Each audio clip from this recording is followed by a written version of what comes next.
Okay, today we're going to talk about Chapter 3, Lesson 2, which is the Agricultural Revolution, or the Neolithic Age. So the Neolithic Age it's Greek for New Stone Age. It was around 8,000 to 4,000 BC. New Stone Age is a little bit misleading because really, although they did have better stone tools, really that's not the big change. The big change is from hunting and gathering to farming. Okay, after the last ice age, there is warmth of the earth, right? And as the climate is warming, nomads are moving into areas with a more mild climate and fertile soil, and they're realizing that they can grow their food instead of having to just follow it around. So this is called systematic agriculture, where you're organized, you're purposely growing it year after year on a regular schedule, and then you have a reliable food source. This agricultural revolution, they call it, is probably one of the biggest events in history. Many a lot of historians believe that that is pretty much one of the biggest changes man has made. Also, in this time period, we learned to domesticate animals. Domesticate means tame, right? And they would use them for human use, transporting goods, providing meat, milk, of course, wool, right? Making animals useful to them. Okay. All right. So as people start to settle down, they settle down in villages. And we see this throughout the world, right? Because now people have moved right over the ice bridge, even into the Americas. So there's evidence of these villages in India and Europe and Egypt and China and Mexico, all over the place. And we see around this same time people starting to settle down. And of course, as they're settling down, they're building permanent houses. One of these examples right here is from the West Bank, Jericho it's called, and the West Bank, if you don't know, is between Israel and Jordan. And this is one of the oldest ones we found, about 8,000 BC, we think, and it was about several acres big, and it was we have evidence, pretty good evidence of how they made their homes, sun-dried brick. They're surrounded walls for protection, several feet thick, and pretty advanced if you look comparatively, right? Having storehouses and shrines and hearths, somewhere to prepare their food. So they're, of course, over a long period of time. All right, and then one of the most famous finds was Catalhoyuk. Catalhoyuk is a much larger grouping of homes that we again know are mud brick. And notice how close together they are. And this years of this was somewhere between 6,700 and 5,700 BC.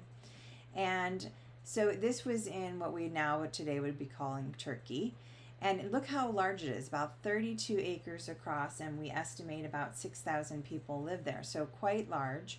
And the people actually, if you notice how close together they are, and if you notice in the picture, they're actually walking on top of the roofs to get from house to house, because they put the door in the roof. And as you can imagine, that was probably for safety reasons, right? Making it so that animals can't come in. And so that's an interesting, totally different change, right? To think about traveling on top of the buildings to your neighbors, right? In this, we don't have a lot of it left, but what we do find evidence that they had the time and the inclination to do some paintings in their home, so for decorative purposes. We also find they had separate buildings for shrines, right? A holy place, so some kind of religion is starting to be important to them. In these, we find different statues or images of gods and goddesses. The fertility goddess was a big thing, a lot of women giving birth and things, so obviously they're thinking if they pray to these idols that maybe they'll, have success in having children. So obviously, the role of religion and gods and goddesses is starting to grow during this time. Okay, also, we notice that this is a settled lifestyle is really good for the civilization. So we have the people are safer, right? You have a more permanent, sturdy house. That's safer from weather and from animals. You have people working together and protecting each other. And so we have population growth, and because of them working together and growing their food, right, they're not quite as desperate, and so the food supply is steady, and so because it's steady, the population of course is going to grow. People aren't starving to death. And because the population grows, then it's like cyclical, right? So the more workers you have, then you have even growing even more, and then you end up having a surplus, right? And so if you have more than you need, then you, of course, that's the beginning of trade. So this is what's happening now. Because not everyone is needed to desperately go hunt and even needed to farm necessarily, that leads to the idea of called specialization, which is that you can train for a particular job. You don't have to go out into the fields and farm. You can, if you're particularly good at making tools, or like the picture here, pottery, or maybe you have another skill like even jewelry and things, because they have a little more time and possibly extra. They can trade for things, even like pretty things like jewelry. Okay. So the roles of people are changing.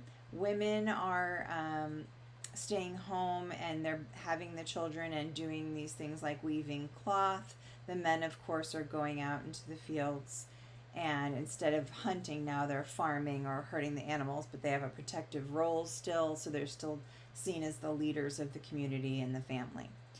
Speaking of the women doing some weaving, this is a famous picture. There was a similar one in your book about Otzi the Iceman. They found a man in ice, if you read it on the biography, and he was fully formed. A lot of it was left, and so we got really great information about even what he ate and the DNA in his teeth and things. And so we know that you can see he's got a cloak here made out of woven grass. Okay, so yeah.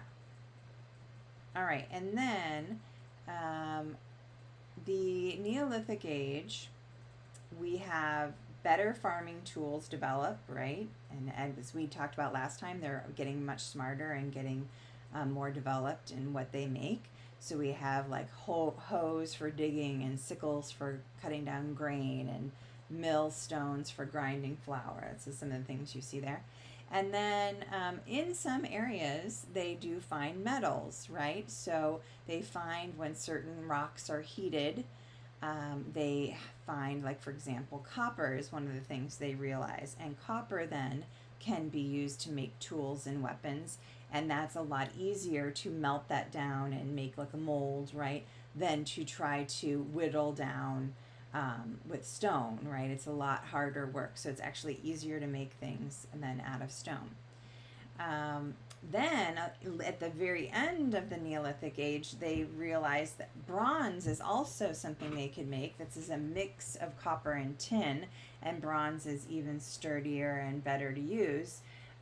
However, it is very expensive. It's hard to find the materials, and so most people cannot afford to use bronze, and most people are still using stone even after it is found. And then this is found in Asia, Western Asia. And so then eventually that leads to the Bronze Age, which is our next section. Okay, so Bronze Age is, we will talk about that next. But, oh, yeah, here's an example of the bronze tools. So we will talk about Bronze Age in the next time, but basically it's 3,000 to about 1,200 BC. Okay?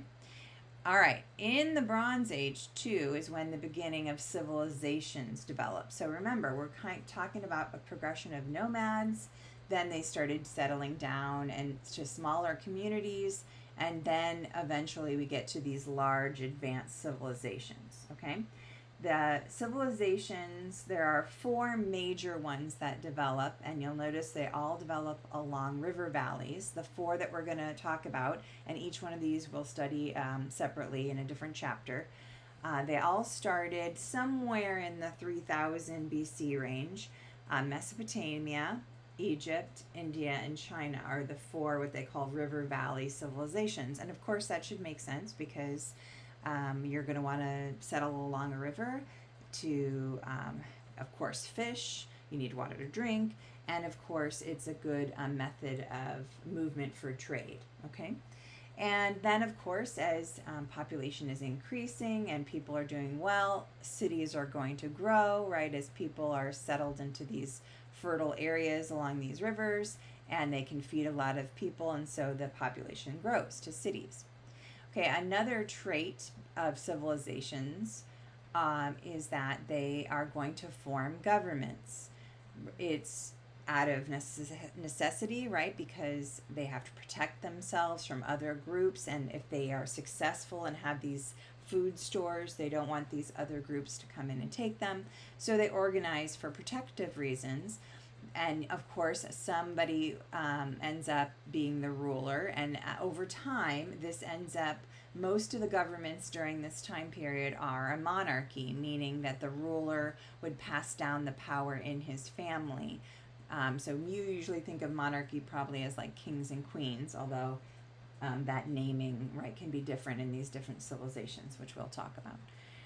But the monarch or the government is going to try to have an army to defend itself, right? And make laws to keep order, okay? And then, of course, the monarch doesn't do all that himself. He hires other government officials to help him manage the food supplies and work on different building projects. All right, religion is another thing we see in all of these civilizations. Religion is going to develop and become very important. Remember, religion at this time is explaining the unexplainable, right? The forces of nature, and they thought that the gods had a lot of influence over their daily life, so a lot of their energies are about trying to make the gods happy so that their life will turn out well.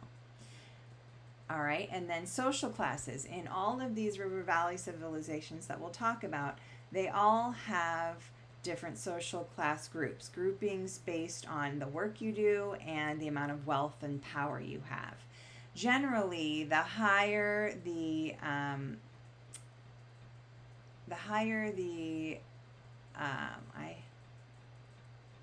it is. Okay, so the higher your station is in the social class is based on your power. Okay, now depending on the social class, there's at least like 3 groupings. This particular picture shows more specifically, and not all cultures had it that much, but generally the idea is the same, where the highest is the ones with the most power. So the ruler, the priests, the government officials, or the warriors a lot. Okay, then in the middle somewhere you have like the average person who's a free person, so farmers, artisans, craftspeople. In the bottom you're going to have the people who are enslaved. They might be enemies of war who are made into slaves, people like that. So we'll talk about the different social structure depending on the different river valley, if there's slightly different. And then writing is found in all of these civilizations. Writing becomes, it starts from, again, necessity, right? They're recording trade usually in the beginning and writing down important, things that they need to keep track of. And then eventually it expands into like literature and things, right? But at first it was for a reason, usually trade. And the writing, remember, we'll talk about each one in each system, but the writing early on was not based on letters and words like we think of. It is a symbol based, and we'll talk about each of those. And then the last one on the trait of a civilization is its art and architecture, or some people call it culture. So you will see that art is either for enjoyment, but also often kind of has a purpose, like, you know, religious based, usually trying to please the gods. Also, the architecture, depending on the civilization, we'll talk about them. They had massive buildings in each one that they made. Often they were, again, places of worship or tombs for kings, so things that were important to their society.